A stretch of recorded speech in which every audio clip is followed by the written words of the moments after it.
Listo, estamos Ok. en vivo.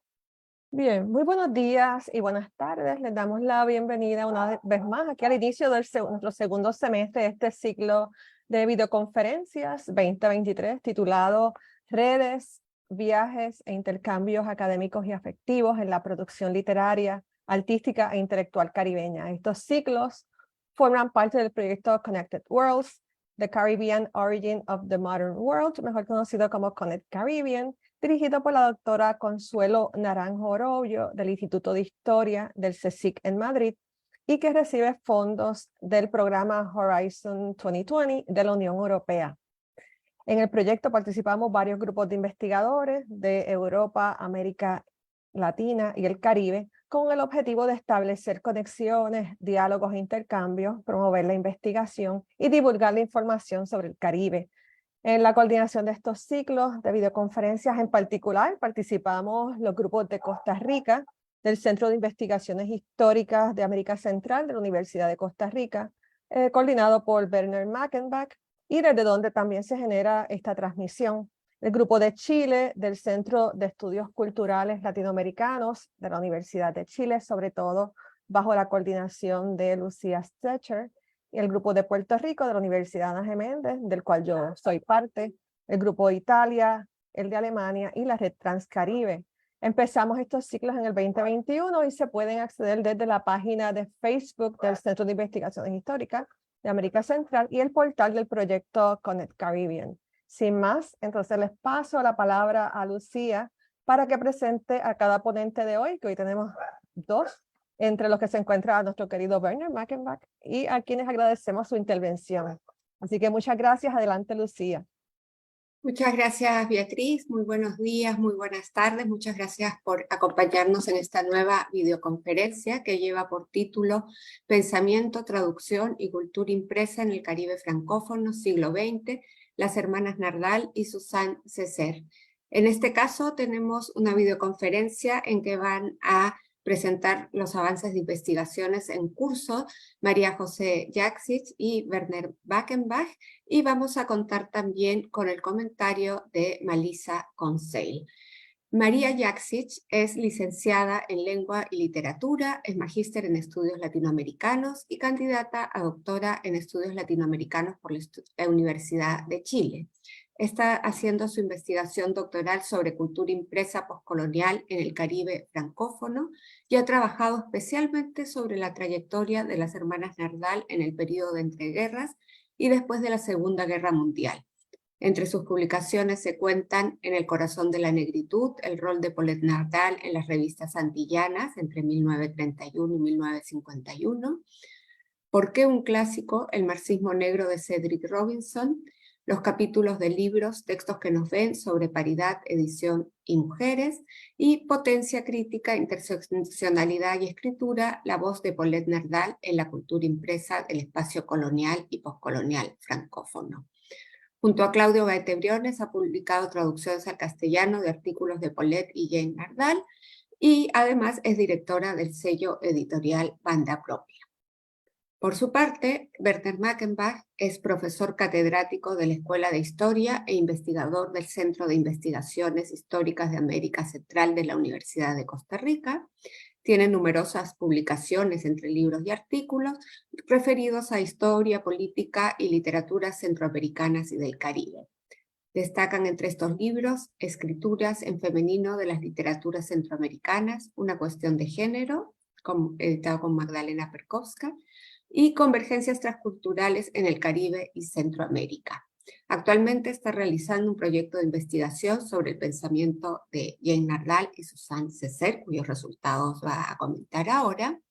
Y finalmente les presento a Malisa Conseil, que es docente de la Universidad de las Antillas en Martinica, graduada en el Máster de Humanidades en Lenguas, Literatura, Civilización y Comunicación, con especialidad en Lenguas e Interculturalidades. Actualmente está haciendo su doctorado en la Universidad de Rennes, en Francia. Entonces, después de esta presentación, les voy a dar la palabra en primer lugar a María Jaksic, que durante 20 minutos va a presentar los avances y sus reflexiones.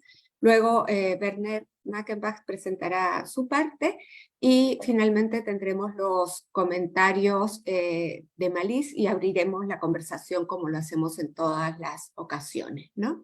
Así que bueno, muchas gracias nuevamente a todas las personas que nos acompañan, a María y a Werner y a Malice, y empezamos con la presentación de María.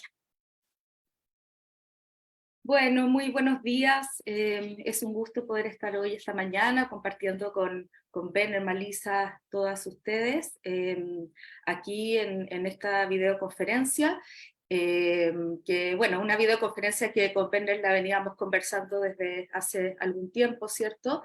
Y que precisamente se entronca en el trabajo que hemos venido realizando en el marco del proyecto Connect Caribbean, donde hay diálogos, conversaciones, ciertos intercambios que hemos desarrollado anteriormente y que, bueno, a estas alturas nos tienen con proyectos de investigación en curso. Lo que preparé para el día de hoy es un texto en donde me propongo abordar precisamente los temas que nos propusimos trabajar en esta videoconferencia, pero particularmente permitiéndome abordar una dimensión específica de la investigación que he venido desarrollando sobre las hermanas Nardal, y que a partir de una estancia de investigación en el marco del proyecto Connect Caribbean en Martinica, me enfoqué en trabajar en el archivo de las Nardal, ¿cierto? Principalmente el fondo privado Papier Nardal, que está actualmente disponible en los archivos departamentales, y a partir de eso, del trabajo con ese archivo, desde ahí en adelante, y a partir de esta conferencia he tratado de pensar, ¿cierto? Algunas ideas sobre qué es lo que nos ofrece ese fondo documental en particular en relación a los estudios que ya existen sobre estas intelectuales, pensadoras de Martinica, ¿cierto? Que fueron muy importantes para la historia intelectual del Caribe francófono, y donde, por cierto, Suzanne Césaire también es parte de una genealogía de escritoras, mujeres que tuvieron obras, ¿cierto?, dispersas en relación a otras obras intelectuales que son faros o más conocidas dentro de la producción del Caribe francófono, y donde, bueno, creo que hay ciertas cuestiones que son interesantes de pensar y reflexionar sobre los archivos y la puesta en valor de documentos que son a veces sumamente frágiles, ¿cierto? Bueno, entonces comienzo para no quitarme más mis 20 minutos, y comienza así. En 1962 se publica una breve biografía de Aimé Césaire en París. El libro pertenece a la famosa colección Poetas de Hoy, cuya serie congregaba a las mayores figuras de la poesía francesa y mundial en un formato editorial de gran tiraje y factura de bolsillo.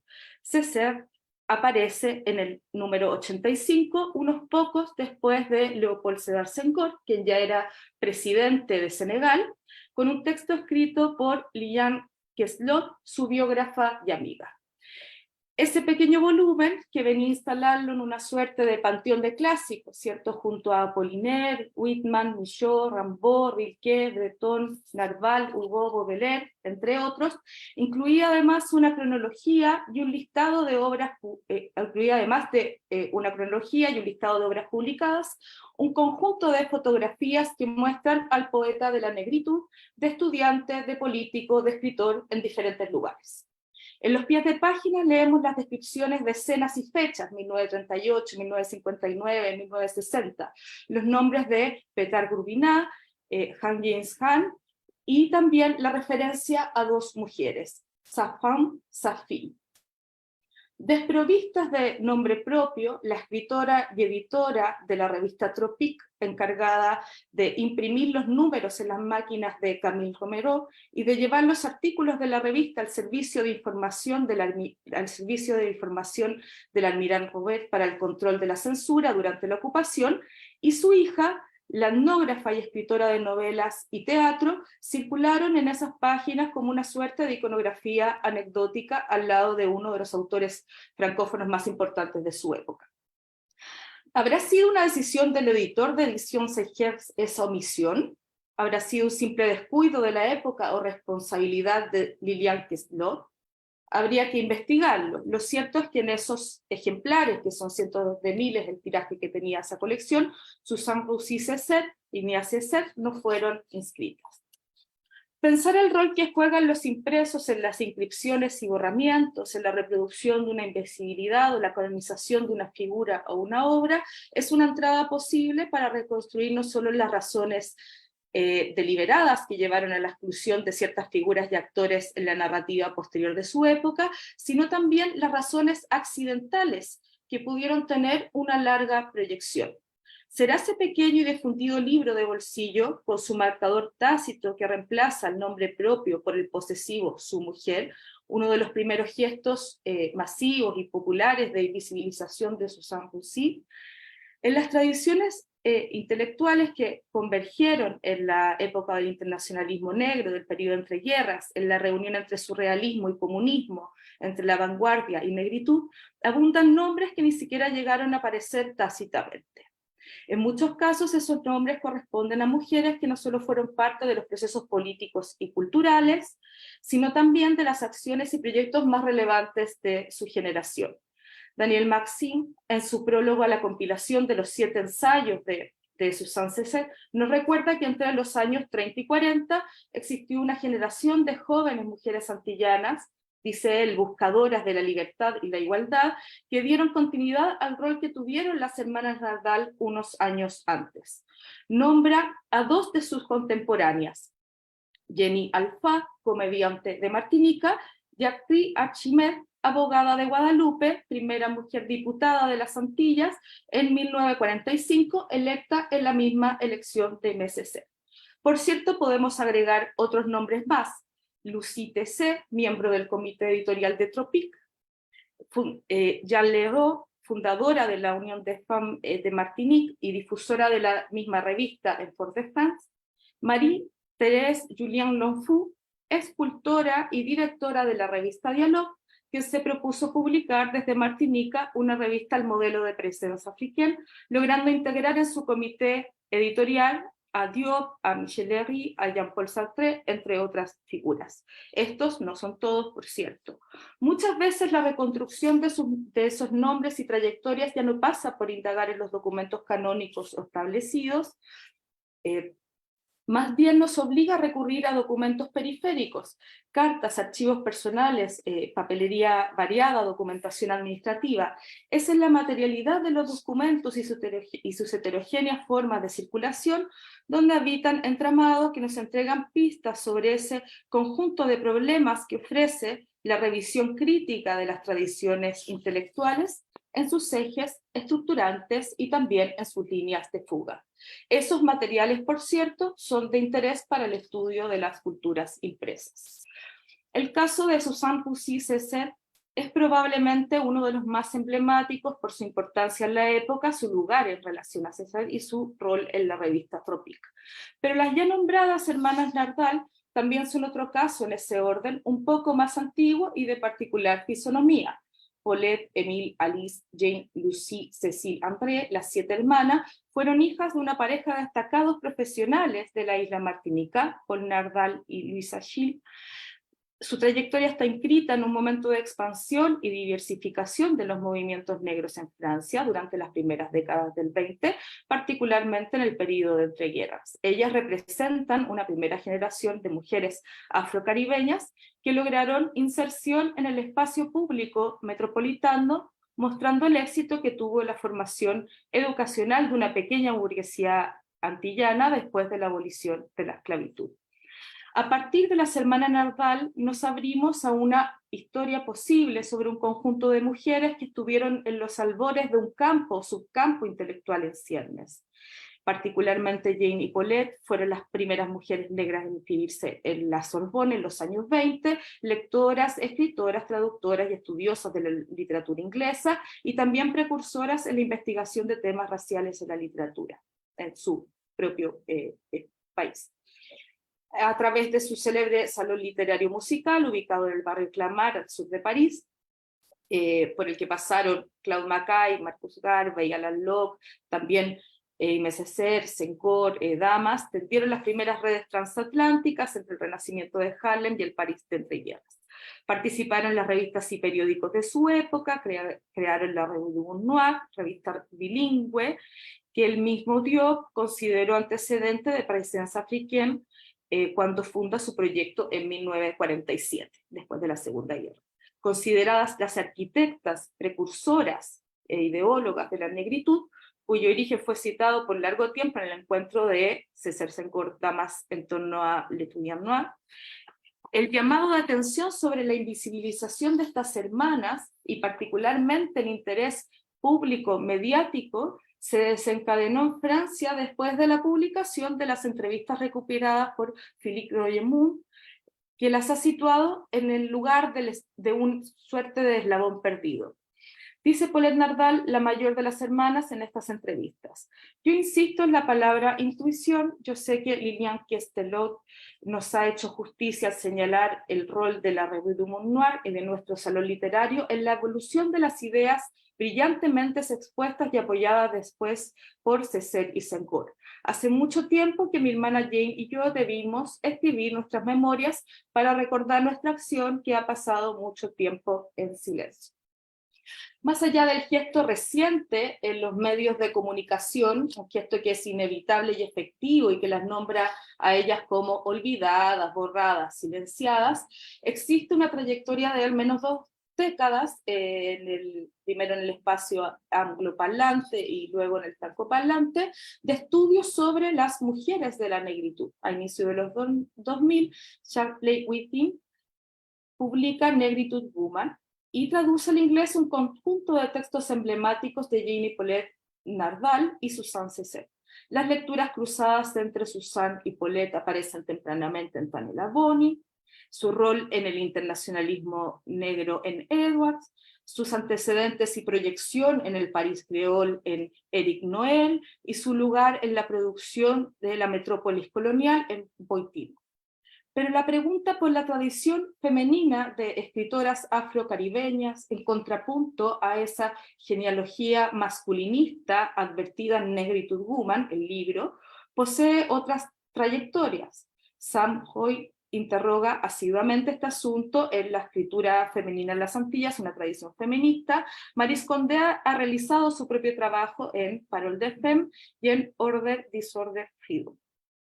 En esa línea son de especial importancia los trabajos de Clara Palmiste, Corinne Mancé-Castel, Miriam Moyes, entre otros, y más recientemente un conjunto de investigaciones que dejaron de colocar sus acentos en la importancia de las Nardal respecto de la negritud para reorientarse hacia las resonancias de su pensamiento en la trayectoria de las ideas sobre lo diverso y la realidad durante la segunda mitad del siglo XX. A pesar de este recorrido ya robusto, los estudios sobre las Nardal siguen planteando interrogantes. Ese es el hilo conductor del documental de TV France, Las hermanas Nardal, las entidades de la negritud, que se estrenó recientemente en abril de este año. La historia de estas 7 hermanas aún está atravesada por vacíos, lagunas, contradicciones. La reconstrucción de sus trayectorias y sobre todo de una mirada de conjunto y generacional es más difícil si se considera que los archivos de Paulette en gran parte se perdieron durante el naufragio del barco en el que viajaba al inicio de la Segunda Guerra Mundial, y los archivos y el incendio de los archivos familiares en 1956 en la casa en que las Nardal vivían en Martinica.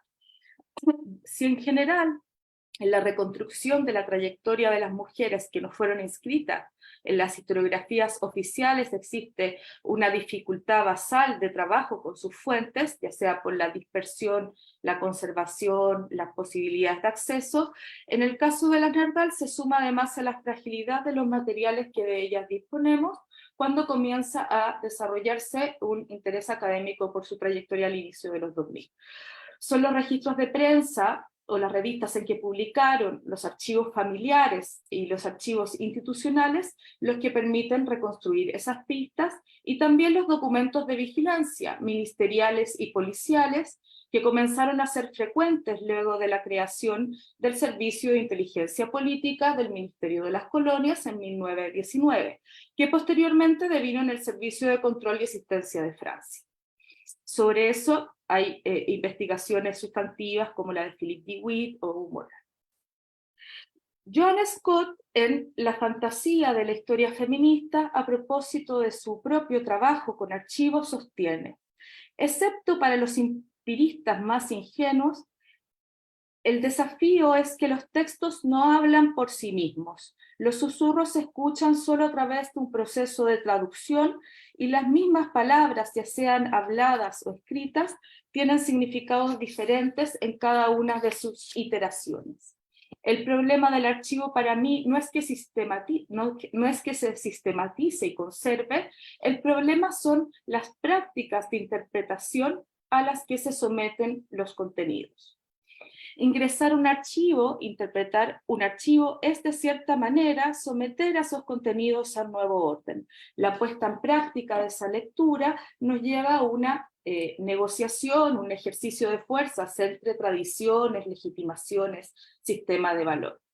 De ahí que la idea del archivo vivo no resida exclusivamente en la posibilidad de encontrar en un solo lugar un conjunto de huellas y vestigios, sino en esos sentidos múltiples que a veces bajo la forma de una interpelación pueden darnos luces sobre modos de lectura, operaciones de ocultamiento, decisiones políticas, institucionales o privadas que llevaron a la omisión o a la censura. Finalmente, esos sentidos múltiples que resquebrajan las zonas seguras de consenso.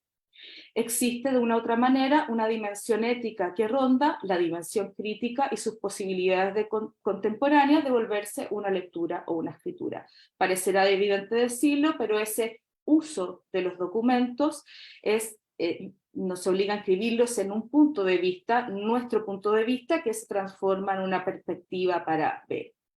Por eso, cuando estamos frente a una documentación fragmentaria y discontinua, dependemos profundamente de nuestra atención a las presencias y vacíos, de nuestra capacidad de hilar cuidadosamente entre los indicios que se nos ofrecen, pero también sus paradojas. Durante la investigación que pude realizar sobre las hermanas Nardal con su archivo, y desde ahí en adelante no he dejado de pensar en la fragilidad de esos documentos y cómo esa fragilidad, más que una dimensión secundaria o de facto, puede ser una de las dimensiones más sugerentes que nos ofrece ese ejercicio para la reconstrucción de una genealogía amplia de mujeres desde el punto de vista de los estudios caribeños y su relación con los estudios latinoamericanos. Esa fragilidad nos habla de la dimensión política de los archivos, de su historia, y la amplitud de las trayectorias coloniales y neocoloniales que están en estos espacios. En 2016 fue donada a los archivos departamentales de la colectividad territorial de Martinique la documentación que conforma el archivo privado Serie J Papier Nardal. La donación fue realizada por una sobrina nieta de Paulette Nardal, nieta de Lucie Nardal. El fondo contiene documentación procedente de París y Martinica en un arco temporal que cruza desde la década del 20 a los años 80 y incluye cartas, registros administrativos, boletines, listados, fotografías, borradores de texto, recortes de prensa, postales, entre otras cosas. Toda esa papelería variada está organizada en 3 grandes cuerpos documentales: Paulette Nardal, Lucie Nardal y Christian Edapier, soprano, famosa soprano, y también parte de la familia. Y es una porción acotada de los documentos que logró ser conservada como parte del acervo familiar. El fondo cruza épocas, trayectorias y generaciones, y no solo nos permite documentar la relevancia y amplitud de la familia Nardal, sino también algunas claves sobre su trayectoria que amplían los temas de investigación que ya existen a su alrededor. Desde mi perspectiva, la relevancia de este fondo, Papier Nardal, reside en 2 grandes ejes. Por un lado, cómo este fondo documenta las redes intelectuales y de amistad que tuvieron las Nardal, y en algunos casos las mantuvieron después del periodo de entreguerras en París y en Martinica, y por otro, las pistas contundentes y variadas que nos entrega sobre las historias y transformación del movimiento de mujeres en las Antillas. Aquí no me voy a extender mucho en esto para no ocupar el tiempo de la presentación en la descripción de documentos, pero sí en estos dos grandes grupos o ejes temáticos, a mí me parece que son de relevancia las cartas, pocas que se conservan con Marcus Garvey, Alan Locke, Claude Mackay, algunas cartas administrativas, como cartas con la de Pecha Africaine o Vision Redier, que algunas también están publicadas en el corpus de traducciones que realizamos con Claudio Gaete Briones y que fueron publicadas este año, las cartas con escritores como Joseph Sobel, René Maran, Leopold Sencor, y otro tipo de documentación que da cuenta del lugar que tuvieron las Nardal, y en particular Paulet, en las redes culturales de Martinica después de la departamentalización. Y sobre el segundo eje, sobre el movimiento de mujeres, lo que es muy interesante y aparece ahí es la documentación que hay sobre el Club Femenino de Mujeres, fundado y organizado por Lucy Nardal, la vitalidad que existe alrededor de esas organizaciones de mujeres, y cómo ese feminismo filantrópico que existía alrededor del club poco a poco fue dando paso, y uno puede seguir a partir de la pista de Lucy Nardal, hacia un feminismo de orden político que amplía otras redes y que posteriormente va a consolidarse como trayectoria en la bifurcación que existe entre el Rassemblement Féminin y la Unión de Mujeres de Martinica. Como vemos, es una documentación que no solo profundiza en las redes intelectuales del campo afrocaribeño, en el espacio francófono, sino también muestra su importancia para la historia de las mujeres y el reconocimiento del dinamismo de sus debates y organizaciones, en la línea de lo que la historiadora guadalupeña Clara Palmiste lo ha trabajado. Es una documentación que amplía vectores y líneas de trabajo en torno a las Nardal. El ensayista y investigador chileno Hugo Herrera Pardo recientemente ha llamado eso la función vectorial de los documentos. ¿En qué medida los papeles Nardal reorganizan el archivo Nardal? Es decir, ¿en qué medida la serie J amplía la preponderancia que hay en la lectura de las Nardal alrededor del internacionalismo negro de los años 20-30? Y las aproximaciones críticas en su trayectoria, y nos abren hacia su rol, por cierto, no lineal ni menos problemático, en la historia postcolonial de las mujeres afrocaribeñas durante la segunda mitad del siglo XX. Con esto ya estoy terminando. En el contexto del corpus todavía disperso de las hermanas Nardal en francés, y la documentación que nos entrega la serie J del archivo de Martinica, el pequeño corpus de sus escritos que hoy disponemos en castellano de Jane y Paulet Nardal son una primera entrada. Sin embargo, a pesar de lo acotado que pueda parecer esos 4 textos traducidos, Marionetas exóticas en el exilio, el internacionalismo negro y el despertar de la conciencia racial, escritos en el marco de 4 años solamente y publicados solo en 2 revistas, la de Pecha Africaine y la Revue du Noir, podrían considerarse los más emblemáticos por el hecho de que son los más referenciados. Hay pasajes de esos textos célebres, citados una y otra vez, y otros que son más desconocidos. En ese sentido, creo que Marionetas exóticas de Jane Nardal es un texto muy, muy interesante. Pero también es un conjunto que muestra el carácter disruptivo, el tono crítico con que Jane y Paulet Nardal ambas voces autorales irrumpieron en la cultura impresa del internacionalismo negro. Pasajes de este conjunto de textos han sido leídos como el germen de una perspectiva interseccional que tendría larga proyección durante el siglo XX.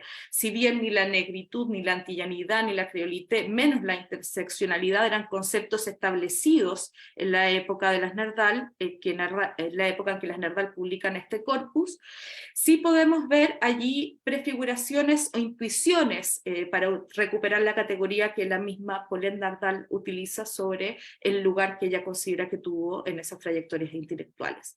Por cierto, el lugar, el peso y la incidencia que tuvieron estas voces escriturales no fue la misma en todo el tiempo en que ellas estuvieron activas. Poner la mirada sobre un corpus acotado de textos, particularmente los textos que hoy día disponemos en castellano, en el espacio hispanohablante, es una primera entrada para reflexionar sobre la potencia de esos textos, sus modos de erupción en el espacio de la cultura impresa de su época, que demandaba un reconocimiento de ellas como intelectuales. Maryse Conté señaló hace algunos años que quizás ese fue precisamente su problema, haber querido ser reconocidas como intelectuales. Gracias. Muchas gracias, María. Ahora va a seguir Werner Makepas con su presentación y cuando cerremos las dos presentaciones, como les decíamos, viene el comentario de Malisa y la conversación con todo el grupo. Gracias, adelante.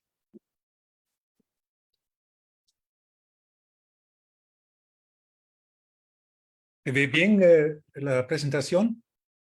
Sí, Werner, se ve bien. Quizás Muy si bien. la pones pantalla completa.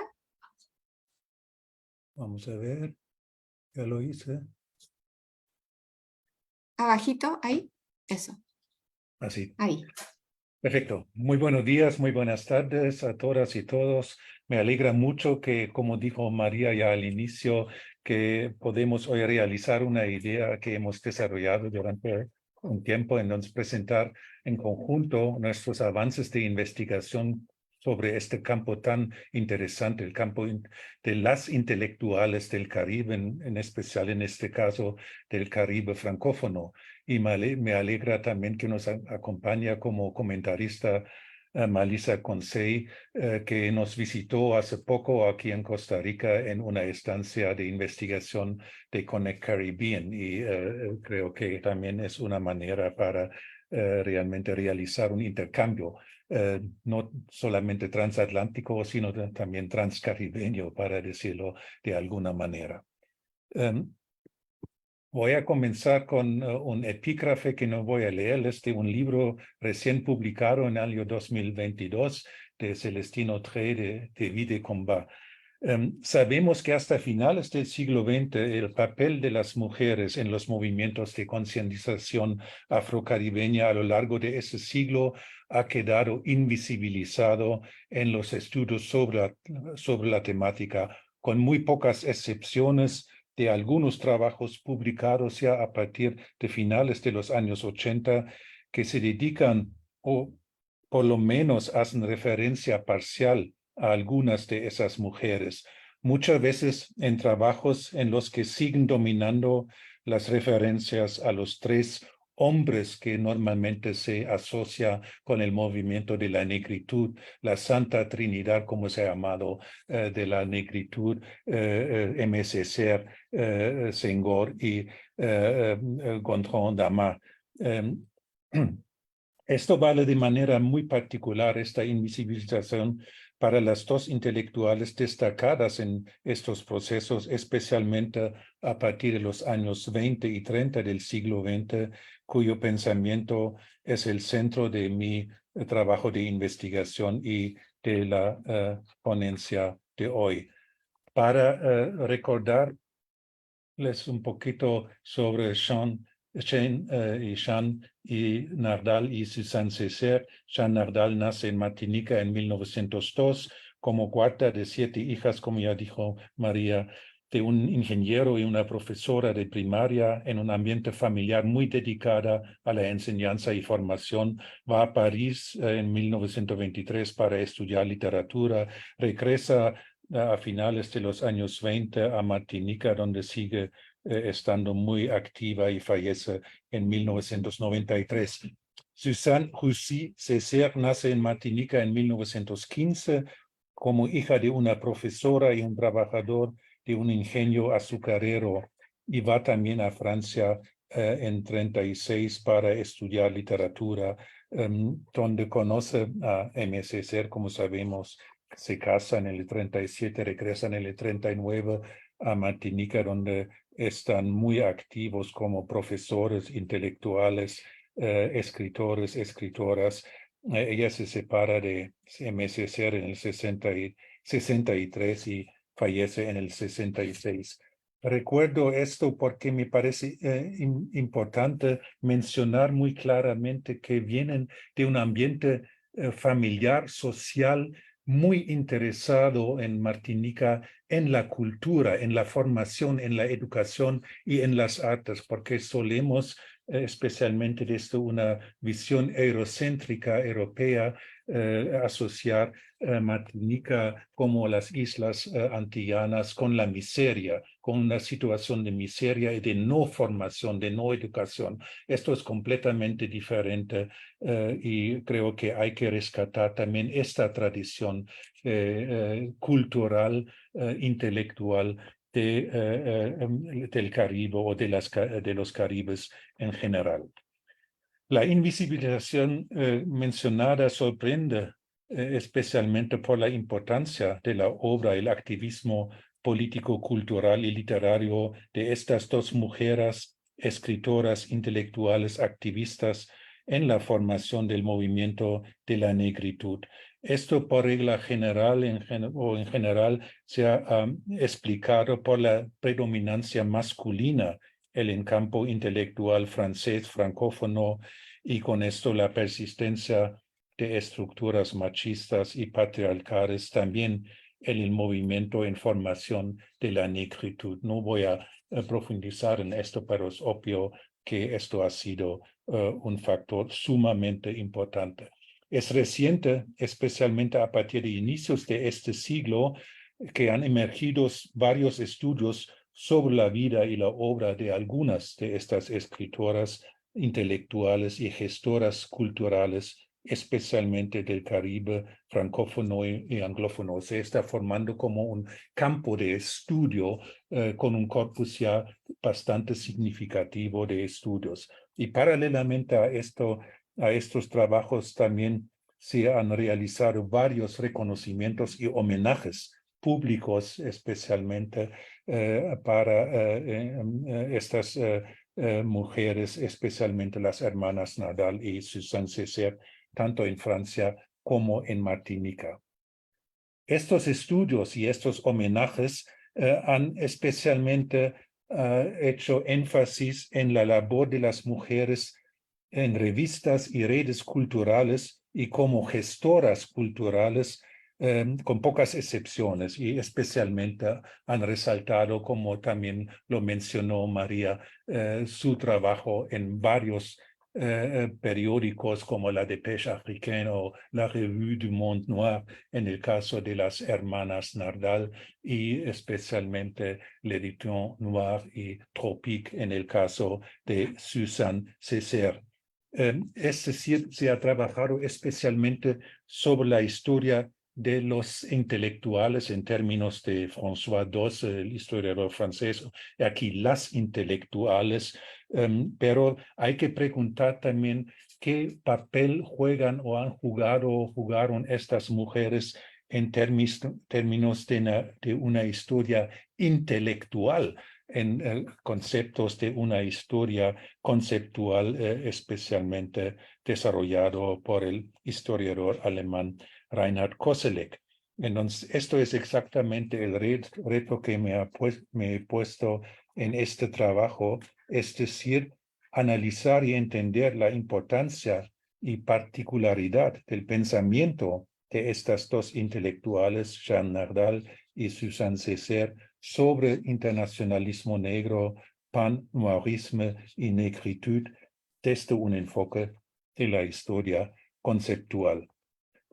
Y especialmente en relación de lo que he llamado en otro trabajo los 4 momentos de los movimientos negros afro-caribeños a lo largo del siglo XX, primer momento Blackness y Back to Africa asociado con Harlem Renaissance y el garveyismo, el segundo momento la negritud y el retorno no a África, sino al Caribe, especialmente relacionado tradicionalmente con MSSR.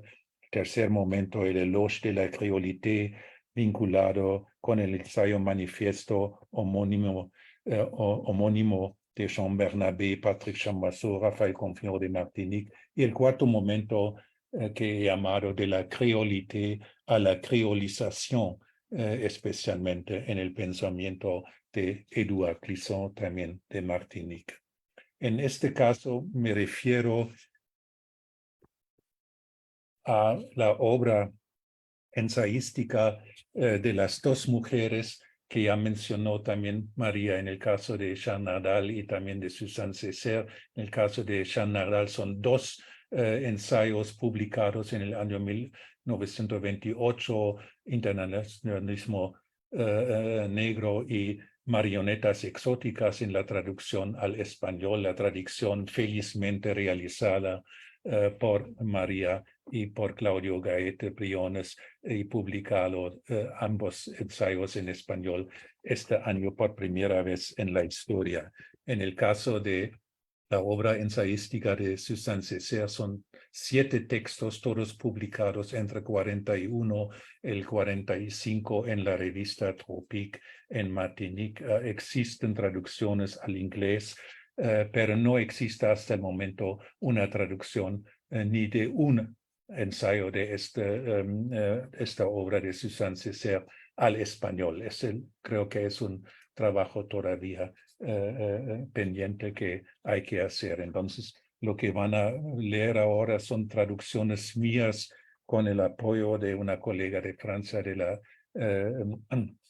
Aix-Marseille Université, Julie Marquiot, que me ha ayudado en traducir del francés al español algunos fragmentos de estos ensayos.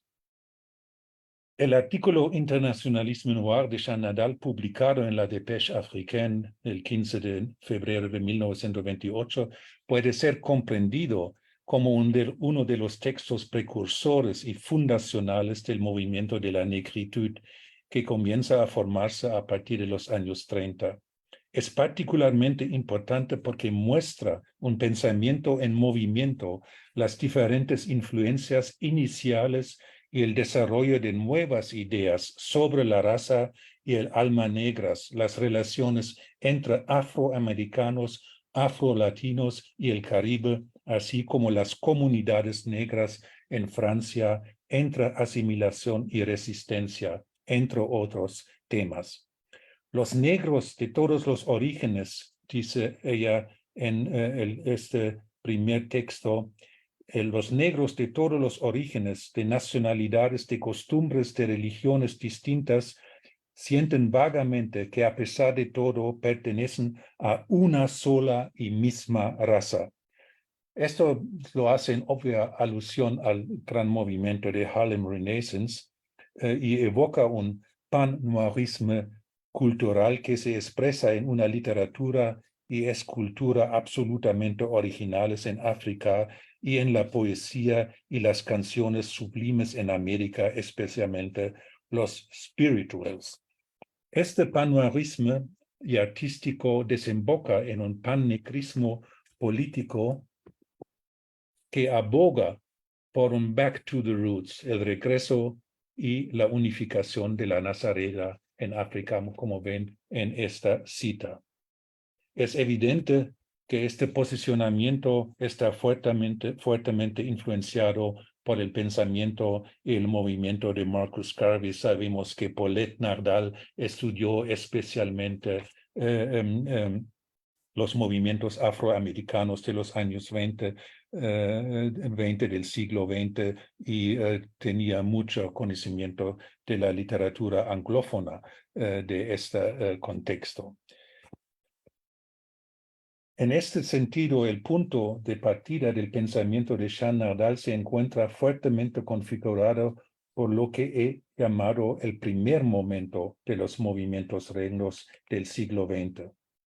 Sin embargo, su pensamiento no se reduce y no se limita a este posicionamiento. Más bien, en el mismo texto expresa reflexiones que van mucho más allá y rompen con el esencialismo racial que caracterizaba el pensamiento de Marcus Garvey. Rompe con un concepto hermético de raza negra y abre este concepto a muy diversas influencias y entrecruzamientos. Como vemos en esta cita donde ve esta tendencia la autora especialmente presente en los movimientos negros en América, es decir, en Estados Unidos, que según su criterio fueron los pioneros en este camino apenas pisado, creando nuevas ideas y nuevas palabras como la palabra afroamericano. Habla aquí también de procesos de asimilación y no está completamente posicionada en contra de estos procesos, más bien los entiende en términos de entrecruzamiento. Y aquí creo también una figura de pensamiento que después se desarrolla especialmente en el contexto latinoamericano, si pensamos en el concepto de transculturación del cubano Fernando Ortiz. Pero cabe señalar que propone el concepto afrolatino para las poblaciones negras que viven en Francia y no para las poblaciones afro-latinoamericanas. Esta conceptualización es más tardía, no es de autoría de Jacques Nardal. Sin embargo, también menciona que en estos procesos de intercambio, influencia mutua, entrecruzamiento, también hay varios peligros, un peligro de apropiación y reafirmación de los prejuicios y de la supremacía blanca, como pueden ver también en esta cita que hace en referencia a una novela del escritor Paul Morand de Francia de este momento, donde se podía encontrar una animalización de la negritud o de los negros. Con esto, Jean Nardal se posiciona contra lo que María Jaksic ha llamado la necrofilia, que caracterizó tanto la cultura de masas manifestado en el éxito de la cantante y bailarina afroamericana Josephine Baker en los music halls y teatros en la Francia, especialmente París de entreguerras, las así llamadas Années Folles, y también en el ambiente artístico del primitivismo, así como el exotismo literario francés. Una exotización que, a pesar de las buenas intenciones, encerró las poblaciones negras otra vez en una otredad naturalizada y animalizada. Al final de Pantin Exotique, Marionetas Exóticas, Jean Nardal reclama, criticando esta novela y un artículo publicado en la revista Candide del escritor francés Paul Morand, influenciado por las ideas racistas de Joseph Arthur de Gobineau, una nueva representación de lo negro en la literatura como un elemento fundamental para su inclusión en la humanidad. Y ven esto en esta cita de este ensayo Pantin Exotique. En resumen, en sus dos textos, Jean Nardal deja atrás el concepto cerrado y esencialista de raza que caracteriza los tempranos movimientos negros en el siglo XX, especialmente el garveyismo, e introduce reflexiones que pueden ser entendidas como precursoras de lo que ha identificado como el tercer momento, asociado con el elogio de la creolidad como mezcla de muy diferentes culturas, propagado por los martiniqueños Jean Bernabé, Patrick Chamoiseau y Raphaël Confiant. Switcheo a pensamiento de Suzanne Césaire. En sus 7 ensayos, publicados entre 41 y 45 en Tropic, que reflejan el papel fundamental y fundacional que jugó Suzanne Césaire en este proyecto llevado a cabo junto con su entonces esposo Aimé. Ella va aún más allá en sus reflexiones sobre la concientización de las poblaciones negras del Caribe, las relaciones entre el Caribe, Francia, Europa y África, la problemática asimilación, desarrollo de una identidad propia, el papel de la literatura y las artes en este proceso en interrelación con las tendencias artísticas en la Europa, especialmente Francia, del momento, entre otras. Parte en uno de los ensayos, el último, Le Grand Camouflage, de la presencia africana en el Caribe, en las poblaciones negras del Caribe. Pero al mismo tiempo deja muy claro que no piensa la búsqueda y el rescate de la cultura e historia propias de las comunidades negras del Caribe en términos de un back to the roots, un retorno a África, como ya lo escribió en un ensayo publicado antes, Malaise d'une civilisation, en 1942. Más bien, dice claramente que no se trata de una vuelta atrás, sino esta tierra es nuestra y solamente puede ser lo que nosotros queremos que sea la tierra del Caribe. Según Suzanne Césaire, la realidad desconcertante es la situación del Caribe en la actualidad en y sobre la que las poblaciones caribeñas actuarán. Con esto no solamente reafirma, precisa e incluso agudiza un pensamiento que ya caracterizó el texto que ha sido canonizado como el documento fundacional de la negritud, Le Cahier d'un retour au pays natal de Aimé Césaire, elaborado en estrecha colaboración y congenialidad con su esposa y publicado en 1939. También rompe con la idea de una identidad fija negra basada en una dependencia genealógica de África, el pasado, y se abre hacia identidades resultado de la mezcla, le brassage, como ella la llama, de energías diversas, ideas que décadas más tarde son elaboradas y profundizadas por Edouard Clisson en términos de identidades relacionales no basadas en la genealogía, en la identidad raíz. Dice también que los martiniqueños, la población martiniqueña ha fracasado en su intento de construir una historia propia porque ha intentado vivir una vida que no les es propia, desconociendo su profunda naturaleza, un fenómeno de mentira colectiva, lo que llama ella pseudomorfose.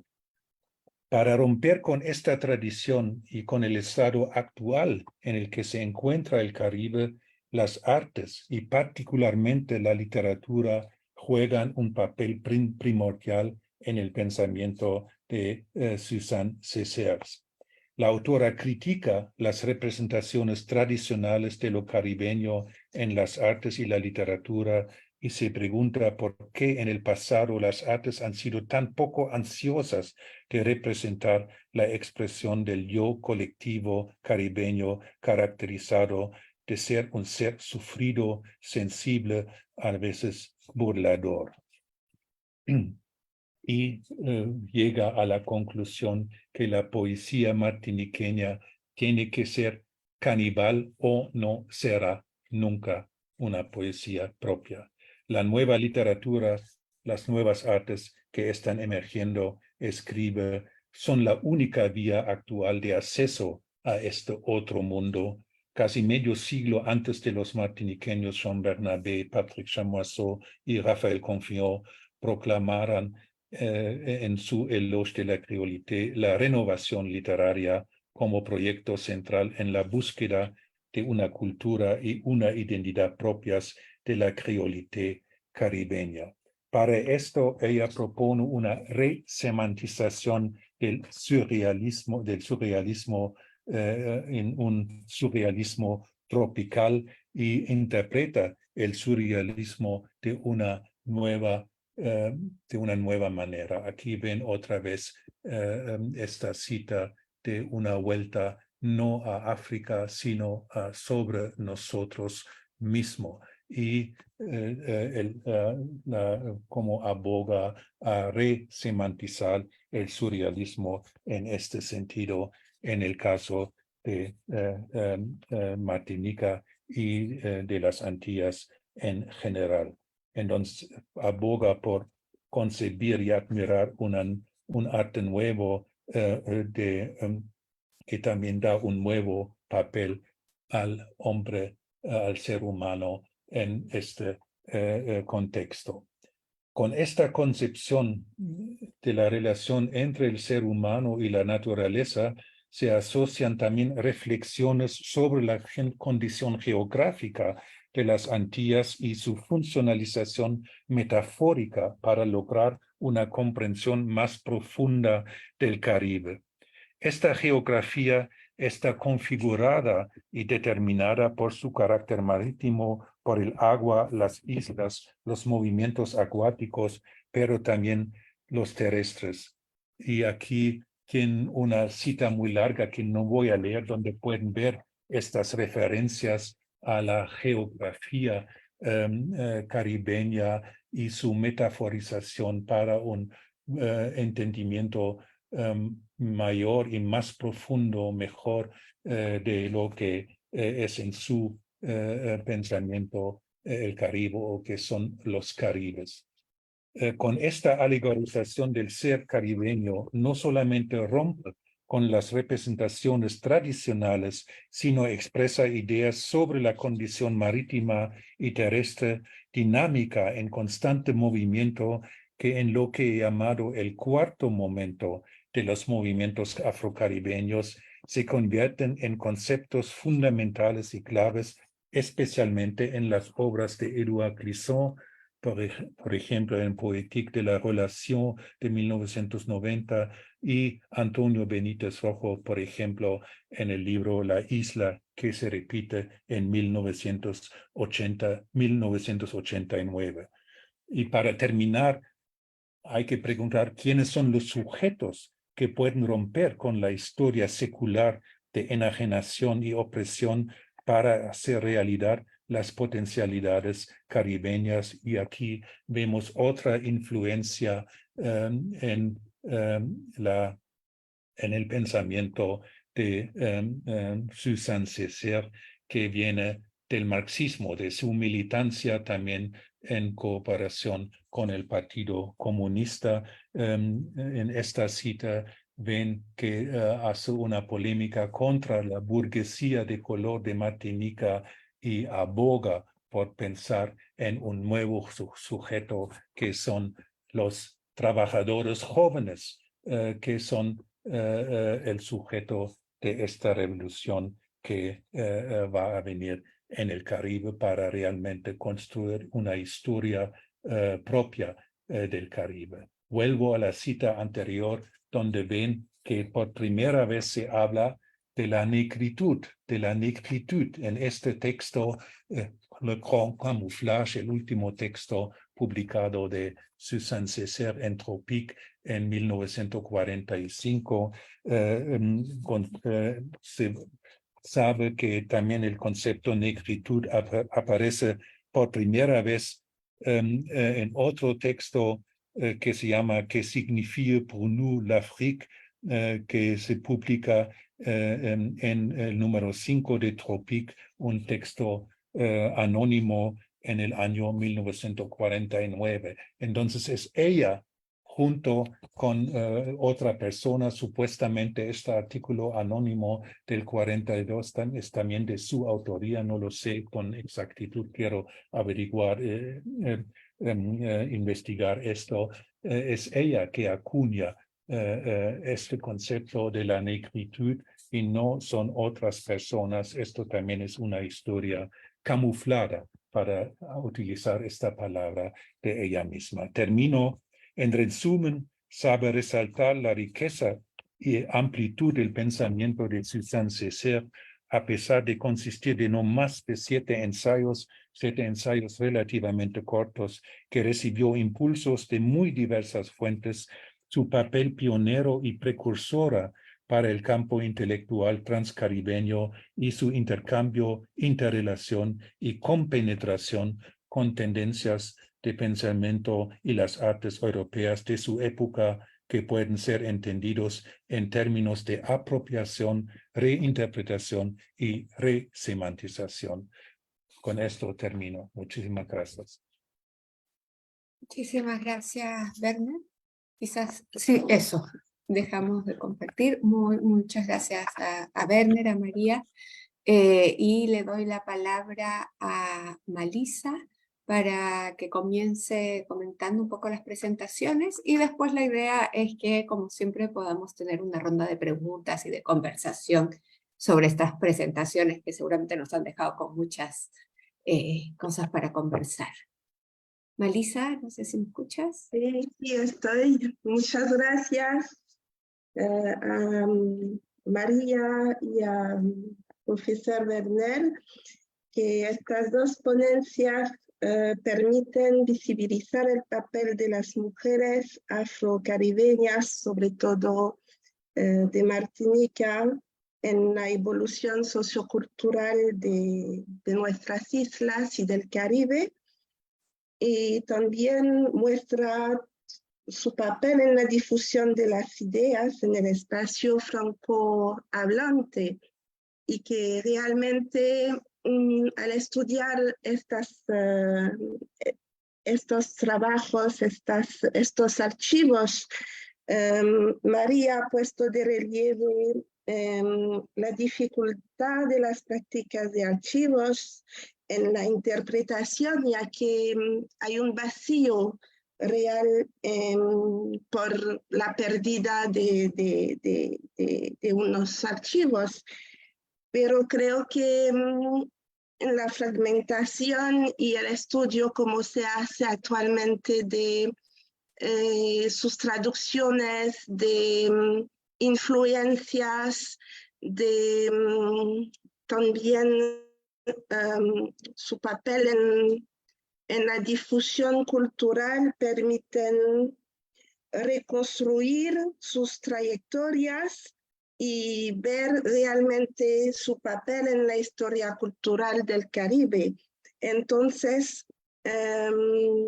creo que la invisibilización fue, creo, un momento del contexto de entreguerras, pero al mismo tiempo estas mujeres revelan y lo dicen, que al llegar a Francia han vivido una evolución muy distinta de la que de lo que pasaba en Martinica. Y lo del regreso, es decir, de ida y vuelta hacia la isla, ha permitido ver la evolución que se hace a nivel internacional, y intentaron realmente, al volver a su isla, emancipar un poco las tradiciones, las mentalidades, pero realmente había cierto bloqueo, no sé, pero realmente sí han sido invisibilizadas. Fue que su intención era más de quedarse al nivel intelectual y no, es decir, a veces es una pregunta, es lo de hablar del arte por el arte, o de realmente sentirse, vamos a decirlo, implicadas más en lo humano en los sufrimientos, que intentar cambiar las cosas como pensamos que lo hicieron Senghor o Césaire, y que al mismo tiempo estos fueron también atacados por sus decisiones políticas, mientras que con la invisibilización y el estudio que ahora podemos hacer, vemos que realmente tenían ideas de vanguardia y que su papel fue muy relevante en toda la difusión de la complejidad del Caribe, y que realmente ahora no podemos dudar de que su papel fue un papel de precursor y de pionera de la negritud, del internacionalismo negro. Entonces, explorar su vida, su actuación, permite abrir muchos estudios y muchos planteamientos entre, como decía el profesor, entre el ser humano y la naturaleza en el camino de la aproximación literaria con la poesía. Creo que realmente esto de la literatura y plantea también el nuevo, bueno, podemos preguntarnos si el estatuto antropológico de la literatura en el Caribe, ya que con estos estudios vemos la nueva identidad del Caribe, que lejos de encerrarse en sí mismo, abre las fronteras y los puentes a Europa, África, Asia, y es sobre todo esto, que a pesar de ver más a los hombres, incluso en el movimiento de la negritud vemos que realmente es algo sobre la lucha de las mujeres, finalmente, y de las minorías. Pues, no sé,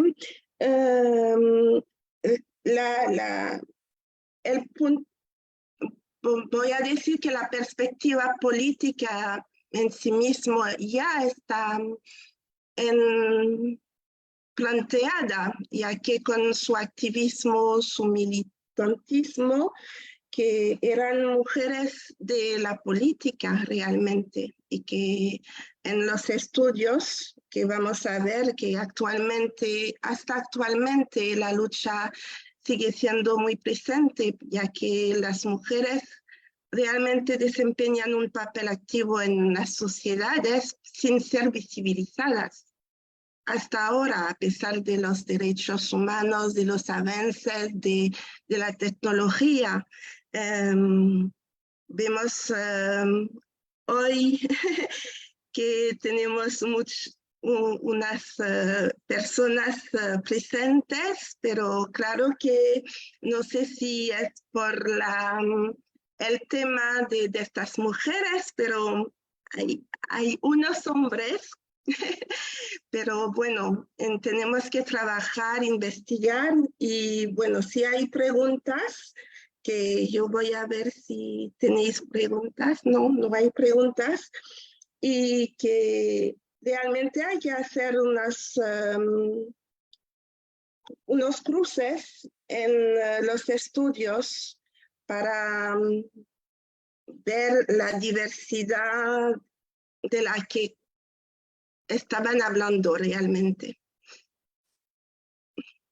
Bueno, muchas gracias, Melissa, por tus observaciones. Entonces, vamos a abrir para todas las personas que puedan tener comentarios. Quería contarles que en Chile debiera aparecer próximamente una traducción de los ensayos de Suzanne Césaire, que ya está preparada y está conversando con una editorial, así que informaremos en su momento cuando por fin ya aparezcan los textos. Veía a Marianela Muñoz con la mano levantada. Sí, muchas gracias. Buenos días. Un gusto haber estado en parte de las exposiciones y básicamente tengo un par de comentarios, preguntas para Werner. En primer lugar, me llamó la atención que planteara ese concepto utilizado por Nardal como afrolatino. Fue Nardal, creo, ¿verdad? No sé. En cuanto a la presencia en Francia, no en la isla. Me parece, y aquí más bien quiero que me ilumines, si podríamos decir entonces que ella acuña el término con esa connotación, y pienso sobre todo en la trascendencia de esa política de identidad como afrolatino al día de hoy en los Estados Unidos, ¿verdad? Y que pues lo que se circula como un reclamo de las poblaciones negras latinoamericanas en Estados Unidos es que realmente el latino no las engloba, ¿verdad? Y por eso la vindicación afrolatina. Y entonces que esa visión de diáspora y de no estar en el lugar de origen, tal cual comprendí, sea lo que justifica el propio empleo del término, supondría un antecedente y en ese sentido, tal vez el primer antecedente de lo que vemos en la movilización negra al día de hoy en Estados Unidos en nombre de las migraciones latinoamericanas. Y me parece, si ese es el caso, que esto es interesante porque mucho de lo que mencionabas también es como parte de lo que pasa en el Harlem Renaissance y parte de lo que es un poco mucho de los discursos panafricanos, aunque Marcus Garvey también es del Caribe, y al mismo tiempo de otras figuras de peso, y sobre todo a nivel de expresiones culturales y demás, muchas veces se piensa como que son influencias que vienen desde el norte, ¿verdad? Y circulan desde el norte. Pero si este primer concepto se acuña en el Caribe, al igual que todo el movimiento de la negritud, pues me parece como otra posibilidad de acercarnos a esa circulación. Entonces, eso en relación con lo de afro-latino.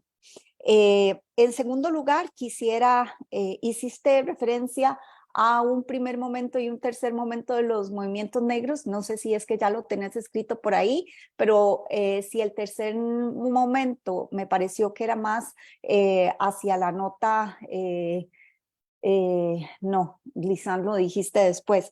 Pero bueno, ¿cuáles serían esos momentos? ¿Cómo los estás categorizando? Y si es a un nivel de pensamiento panafricanista en general, aunque panafricanismo es uno de los momentos, pues de pensamiento negro en general, o si es más localizado como momentos del Caribe.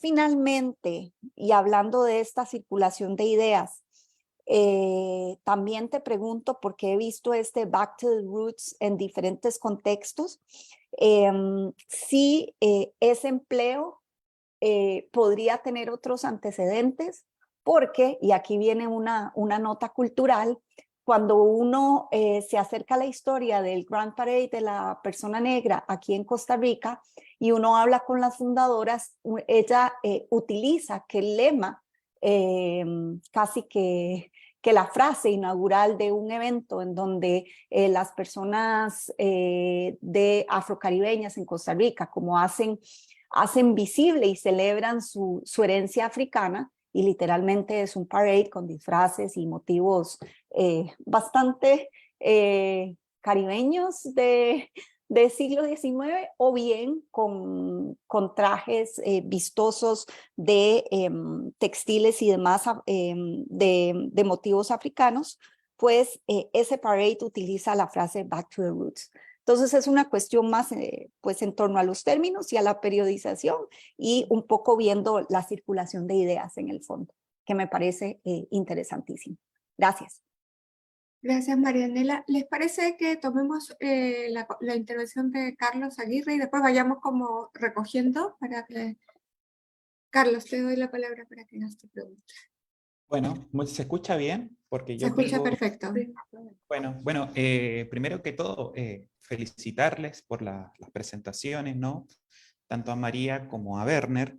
Y lo mío era más un comentario sobre algunos puntos, ¿no? Que me resultaron muy interpelantes desde la presentación de María, ¿no? Porque, o sea, tiendo a ver, ¿no? Que en esta periodización o también un rastreo de archivo, ¿no? Que es bastante fecundo, que creo que el que ha realizado sobre estas mujeres de la negritud, también hay como un gesto que veo muy a contrapelo del canon masculinocéntrico que se dio por lo menos en los años 30, 40 y 50 por parte de los pensadores francófonos del Caribe, ¿no? Pienso, por ejemplo, en la lectura que hace Fanon en Piel Negra, Máscaras Blancas, ¿no? En relación a Je suis Nini, ¿no? O sea, claro, hay creo que un masculinocentrismo, ¿no? Incluso presente en el mismo Fanon, sin por ello erosionar, ¿no? Ciertos elementos críticos, su lectura del carácter ambivalente de la construcción, ¿no? Del negro a partir de la mirada del blanco, que es un punto medular de Piel Negra, Máscara Blanca, pero sí hay un masculinocentrismo, ¿no? Eso es muy latente. De hecho, no es tan condescendiente con Je suis Nini, pero sí, bueno, con los autores masculinos, ¿no? Eso es importante. Ahora bien, teniendo en cuenta eso, ¿no? Me hacía mucho pensar en, bueno, esta cuestión que está un poco presente en Suzanne Césaire, principalmente en su texto El Gran Camuflaje, ¿no? Que lo mencionó tanto Werner como creo que María también lo mencionó un poco, ¿no? Que esta cuestión de pensar una realidad caribeña, pero, a ver, no expresarla ni no sistematizarla dentro de una especie de canon filosófico tampoco literario, sino como una realidad más indeterminada, más sentida, ¿no? Y eso veo que en algún punto da cuenta de ese gesto, de ese primer momento, por lo menos caribeño, de la negritud, de entender, bueno, que la negritud no es ni una torre ni una catedral, como un poco decía MSC, ¿no? En el cuaderno, ¿no? Es decir, no es una identidad monolítica de los sujetos racializados. No. Creo que ese gesto, ¿no? Es mantenido y también construido por Suzanne Césaire. Pero sí, en el caso de MEP, creo que se va perdiendo, ¿no? Fundamentalmente en los años 50 un poco se retoma, ¿no? En Una tempestad de, bueno, la lectura que hace La tempestad de Shakespeare, ¿no? En Una tempestad, y que después es retomado nuevamente, creo que ya en el 82 con su poemario Yo la Minaria, ¿no? Donde nuevamente retoma esa construcción, ¿no? De una identidad pensada más desde lo alterno, desde lo ambivalente, ¿no? Desde lo monolítico, ¿no? Y rompiendo un poco esa dicotomía entre naturaleza y cultura. Ahora bien, eso es más que nada mi pregunta, ¿no? Ese gesto, ¿no? De una construcción de una identidad más ambivalente, más transcultural, un poco tomando el término que decía Werner, ¿no? En relación a Fernando Ortiz, ¿no? Y que creo que resuena también en la obra de Glissant. ¿Vos lo ves en el caso de los escritos de Suzanne Césaire? Algo que en algún punto Césaire hace un poco de lado en los 50, pero que se sistematiza, se construye en la obra de Susan, pero lo hago como una especie de pregunta, ¿no? De hecho, a partir de cierto desconocimiento de su trabajo. He leído algunas cosas, como bien dice, celebro un poco esa próxima traducción de los textos de Susan, pero eso más que nada por eso va mi pregunta, ¿no? Si hay esa construcción más ambivalente, ¿no? Más transcultural de la identidad negra en los escritos de Susan, de la mano, ¿no? de esta escritura a contrapelo del masculinocentrismo que, bueno, que un poco bien expusiste y que un poco veníamos charlando, ¿no? Eso fundamentalmente. Gracias, Carlos. Veo la mano también de Miriam. Miriam, te doy la palabra y después de los tres, para que ya no les quede un bombardeo tan grande, pueden contestar.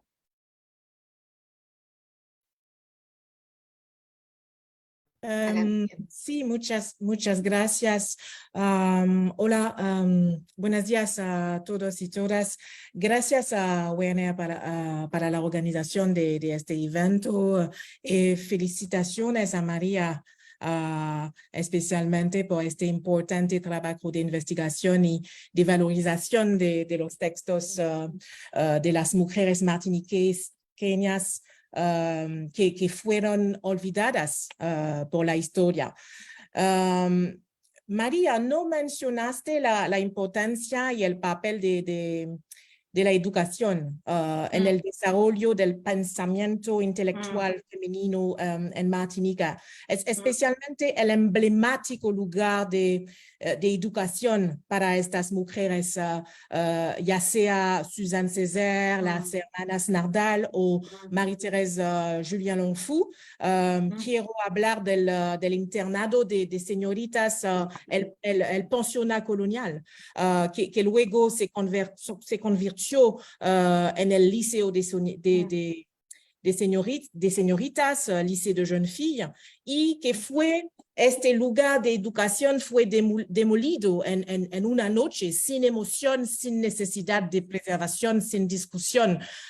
Este lugar muy simbólico del pensamiento intelectual femenino.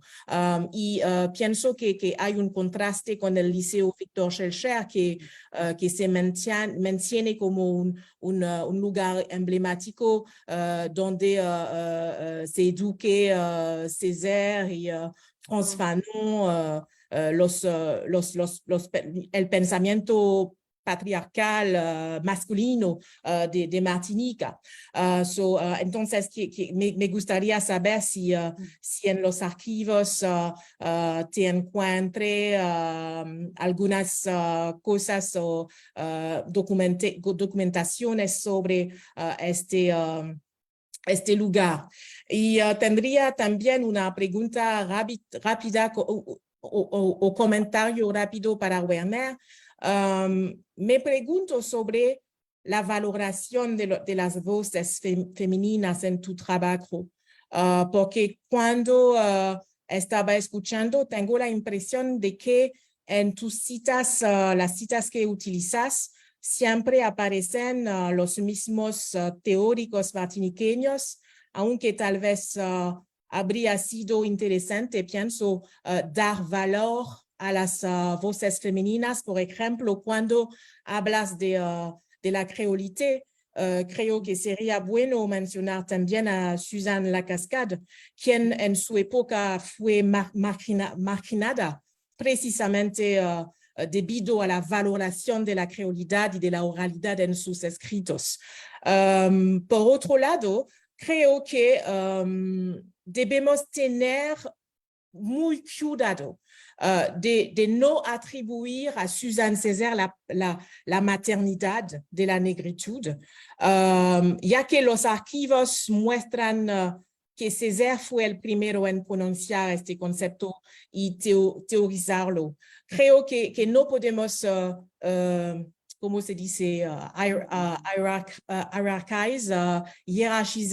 Jerarquizar, ni reatribuir el término a Suzanne Césaire, pero creo que lo que debemos realmente resaltar es el pensamiento vanguardista de Suzanne Césaire y de las hermanas Nardal, en las ideas vanguardistas que han hecho emerger en particular el internacionalismo negro que es más actual y abraza más la diversidad de los pueblos de ascendencia africana. Pienso que este texto ahora, este texto se considera actualmente como parte de los textos antológicos del feminismo negro. Estas mis comentarios acá, y para terminar me gustaría decir también que pienso que este corpus es muy rico y pienso que el espacio de Connect Caribbean, como creo que nosotros como investigadores en estudios feministas de Connect Caribbean podríamos unirnos para crear juntos una antología de textos que para incluir no solo los textos del pensamiento martiniqueño, pero también con una relación con los textos de América Latina, los textos de los ¿cómo se dice? Afrofeminista, feminista, Black feminism of the United States. Pienso que será interesante discutir para ver cómo podemos hacer algo con una translingüística, como una dimensión translingüística. Pienso que mi español estaba claro. Gracias. Está muy bien, Miriam. Merci. Lo entendió perfecto. Muchas gracias. Bueno, voy a dejar entonces la palabra a Werner y a María porque ya han tenido harta pregunta y comentario. María, no sé si quieres empezar siguiendo el orden de las presentaciones. Perfecto. Bueno, muchas gracias a Miriam, a Carlos Aguirre, a Marianela por los comentarios y por esta primera ronda de intercambio, ¿cierto? Voy a ir a los comentarios particulares. La verdad es que me entusiasma mucho que no solo las presentaciones, sino que el tema tenga un interés común, ¿cierto? Yo creo que este espacio, precisamente como dice Miriam, es muy provechoso para no solo intercambiar las investigaciones particulares, sino también ir acompañándonos en los hallazgos y las reconstrucciones que hemos ido haciendo a partir de nuestras investigaciones. Bueno, sobre lo que comentaba y la consulta de Carlos, es muy interesante y ese es un debate largo, ¿cierto? Lucía Tejer de hecho tiene un texto sobre eso, sobre la relación entre fanonismo y feminismo y los callejones sin salida y también los lugares luminosos o las aperturas teóricas que plantea ese debate. Se los comento para que lo revisen, pero a mí lo que más me parece interesante en relación al trabajo sobre la trayectoria de las hermanas Nardal, de Suzanne Césaire y otras mujeres más que se pueden integrar a esa genealogía. Miriam comentaba el trabajo, bueno, la novela en particular de Suzanne Lascal, muy importante, muy pionera, que está ahí en la misma época que René Magán, en el momento en que gana el concours, ¿cierto? Entonces, bueno, tenemos muchísimos documentos para poder plantear los encuentros y desencuentros de esa genealogía y los momentos en donde se puede llegar a decir que existió una escritura canónica de una tradición desde un punto de vista masculinista. Eso yo lo tomo particularmente a partir del trabajo crítico de Charlotte Whitby. Ella lo dice de esa manera, pero creo que también es una categoría en discusión. ¿Por qué digo esto? Porque creo que tanto los textos de las Nardal como de Suzanne Césaire y los textos producidos por cada una de estas pensadoras tienen que ser vistos, y el desafío está en ser vistos en relación a su contexto y su propio entorno. Y de ahí establecer los diálogos con sus generaciones, ¿ya? ¿Por qué digo esto? Porque en Fanon, ¿cierto?, existe esta lectura, uno podría decir poco amable con el trabajo literario de Mayot Capécia, pero un capítulo antes, ¿cierto?, tenemos la lectura de Fanon sobre René Magán. Y al parecer, esa es mi impresión, ¿cierto?, quizás Lucía puede comentar otra cosa, o Miriam otra dimensión sobre esto, se nos olvida que lo que está leyendo Fanon en ese momento es una lectura sobre la generación anterior o sobre cómo las literaturas de esos intelectuales negros y negras empezaron a circular y a difundir imaginarios, ¿cierto? Y un relato propio sobre lo que significaba esa negritud.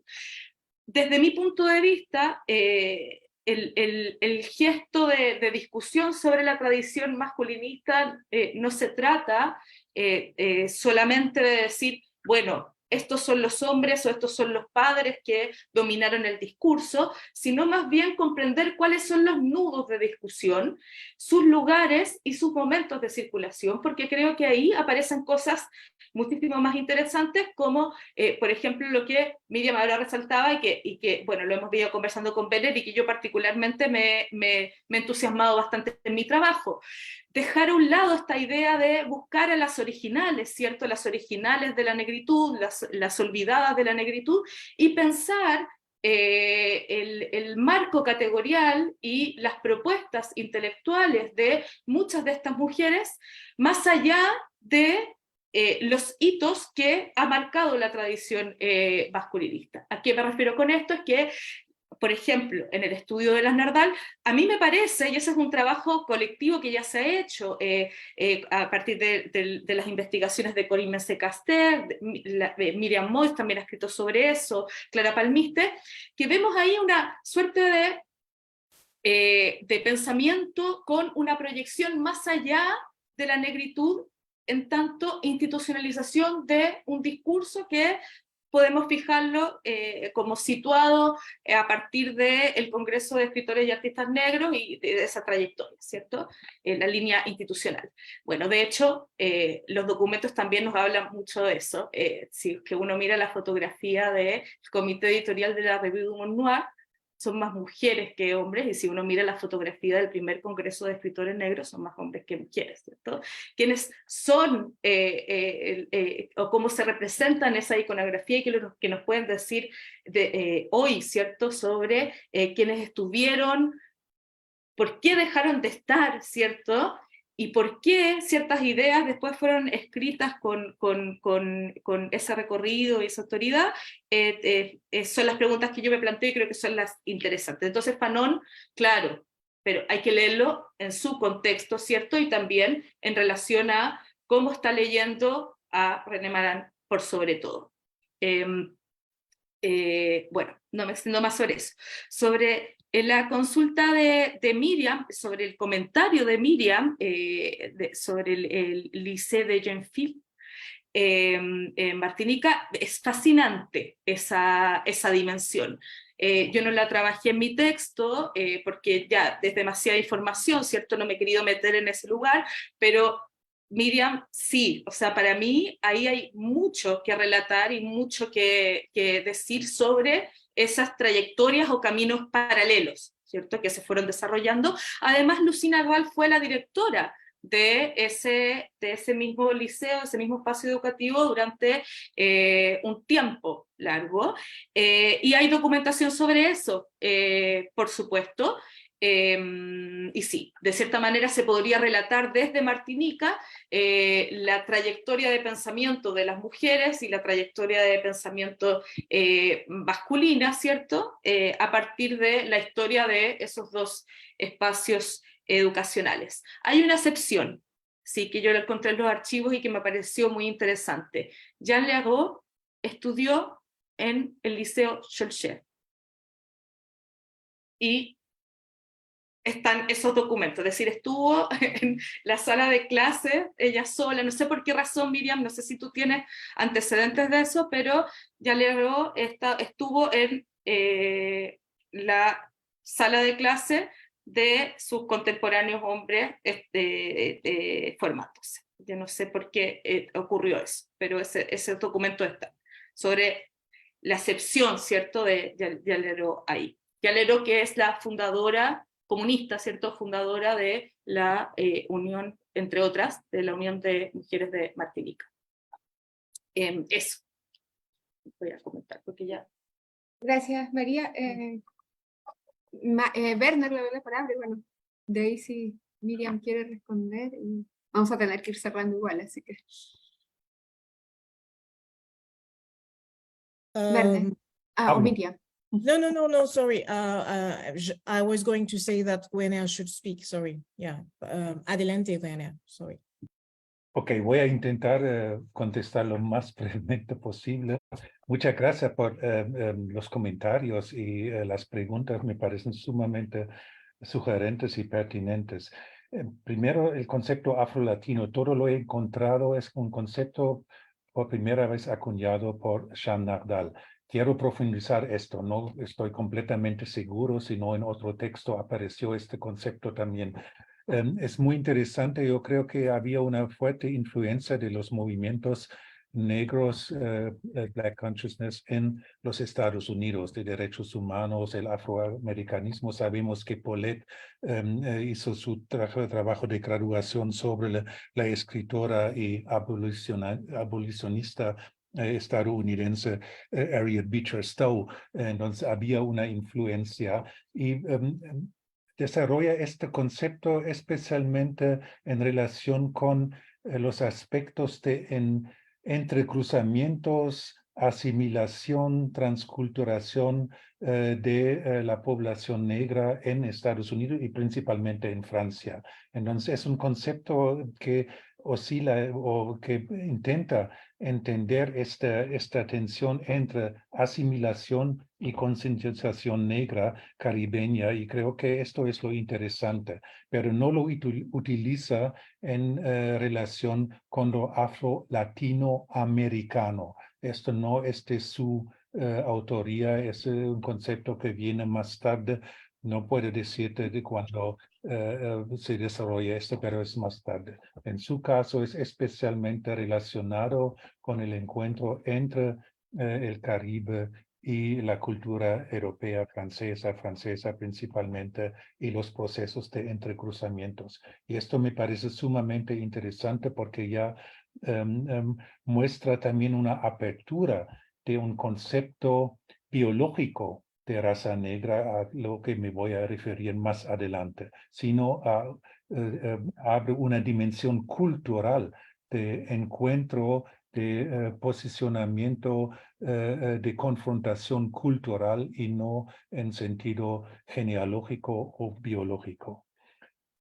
Los 4 momentos los he llamado así, no hay que entenderlos como periodización, sino como tendencias que he visto como dominantes, que lo he desarrollado en otras conferencias en el marco de Connect Caribbean en el año 2021. No publiqué todavía en forma impresa sobre esto. El primer movimiento que he llamado Back to Africa, Blackness y Back to Africa asociado con Harlem Renaissance y el garveyismo. El segundo movimiento de la negritud y el retorno no a África, sino al Caribe, como texto fundacional, el texto de MSC. El tercer momento, todo el discurso del eloge de la creolité a partir de los años 80, especialmente en términos de Jean Bernabé, Patricia Massot y Rafael Confió, y después el cuarto momento que tiene que ver con el posicionamiento entre creolité y creolización, y también el desarrollo de un pensamiento de identidades relacionales y no de raíz, especialmente manifestado en el pensamiento de Edouard Glissant, pero no solamente, como 4 momentos, tendencias dominantes que no son los únicos, pero para hacer una referencia a estos aspectos.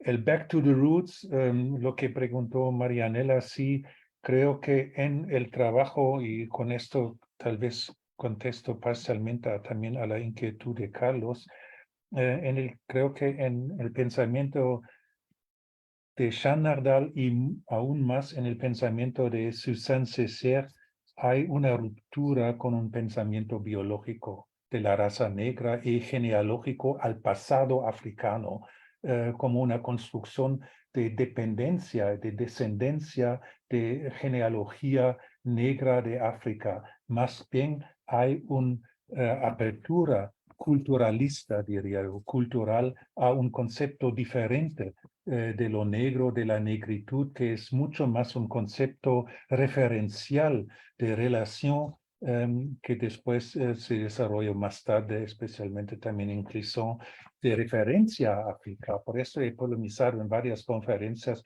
contra el concepto de afrodescendencia, que en términos académicos me parece bastante discutible. No lo cuestiono en términos militantes de autodefinición, autoconcientización, pero yo veo mucho más en estas pensadoras y pensadores una referencia a África, no en términos de una genealogía, de una descendencia. Esto me parece interesante discutirlo y aquí veo una apertura hacia un concepto diferente de la referencia a África, de Back to the Roots. Back to the Roots es una referencia a roots culturales, diría yo, y no biológicas. Y hay una novela muy interesante de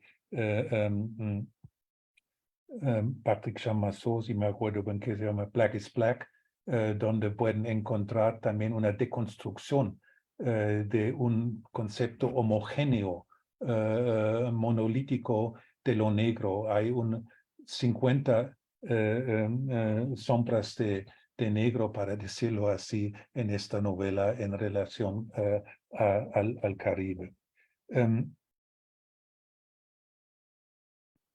Para ya referirme a algunos aspectos que tienen que ver con lo que dije hasta el momento también, que mencionó Miriam, me parece muy importante, por supuesto, rescatar y reelaborar la influencia de este pensamiento de estas mujeres en pensadoras, escritoras que vienen después. Has mencionado varias y hay que pensar también en Maryse Condé, Simone Schwarz-Bart, entre otras. Esto es sumamente importante.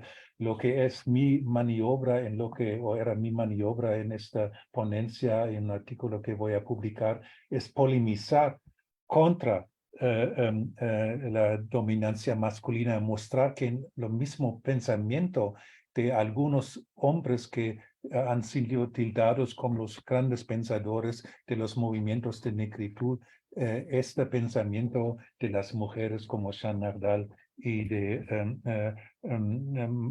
Suzanne Césaire ha estado muy presente también y muchas veces invisibilizado. En el caso sabemos de los tres martiniqueños, Jean Bernabé, etcétera, también no han admitido abiertamente, no querían admitir muchas veces que ya también se basaban en pensamiento ya desarrollado mucho antes.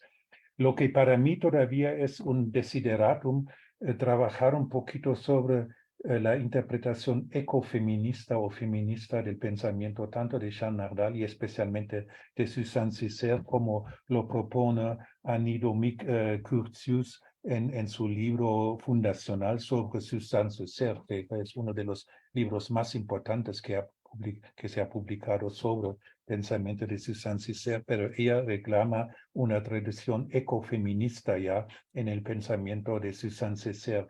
Yo veo esto como muy discutible, tal vez también cierto anacronismo, porque no veo esto desarrollado, pero es un tema que quiero estudiar más en el futuro.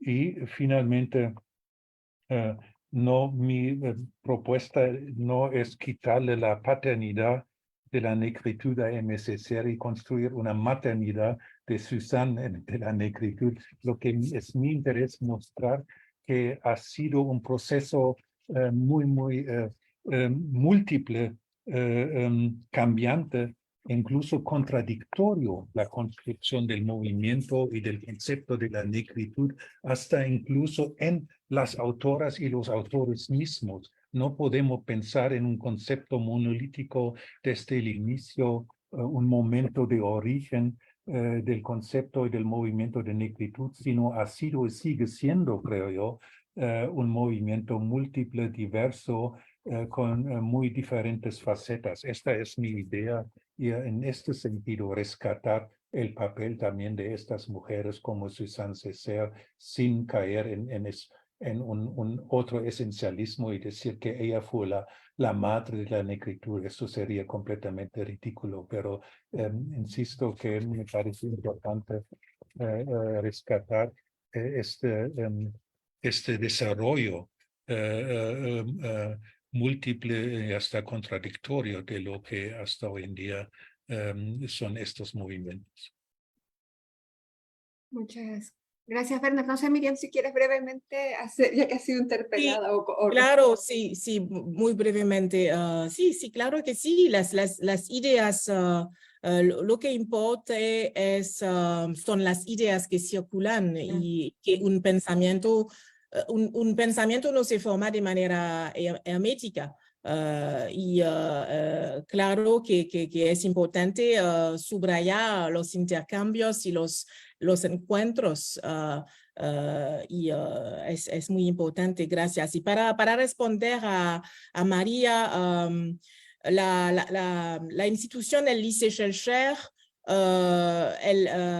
Jean Leroux que mencioné, el feminista comunista, la particularidad con Jean Leroux es que en su época él escribió los estudios de matemáticas y ciencias duras y en esta época, como lo sabes, el Lycée Schellcher sea el solo, a un momento fue la sola escuela secundaria y también con una especialización en las matemáticas. Y fue muy avantgardista también, porque a esta época las mujeres no estudian matemáticas y ciencias duras. Yo pienso que es por esta razón. Sí. Gracias, Miriam. Con mucho gusto. Bueno, yo me voy a quedar con mis preguntas para conversaciones en privado para no alargar más esto, pero les agradezco mucho y hemos quedado con muchas ideas y motivaciones para seguir conversando. Así que una excelente mañana en estos lados de conversación. Le voy a pasar la palabra entonces a Beatriz para que se despida y nos invite a la nueva videoconferencia. Bien, muchísimas gracias, Lucía, y gracias a quienes participaron, a los que se conectaron. Antes de cerrar los trabajos de hoy, quiero anunciar e invitarlos y invitarlas a la próxima conferencia, que será el viernes 29 de septiembre por este mismo medio. Vamos a tener a Françoise Boulanger-Civil de Cergy Paris Université con la conferencia Literatura Diaspórica y Desterritorialidad, el caso de la literatura cubano-americana. El horario es el mismo, aunque Chile cambia. Tenemos en Costa Rica a las 8:30 de la mañana, en Chile a las 11:30, en Puerto Rico 10:30 y en Europa a las 16:30. Así que esperamos poder contar con una participación tan nutrida como la de hoy. Así que muchísimas gracias nuevamente y hasta luego. Hasta luego. Hasta luego. Buen fin de semana para todos. Luego. Igual, gracias. Buen fin de semana. Chao. Chau, chau. Gracias, Chelo. Chao. Hasta luego. Que estén bien. Oh, bye, Chelo. Bye.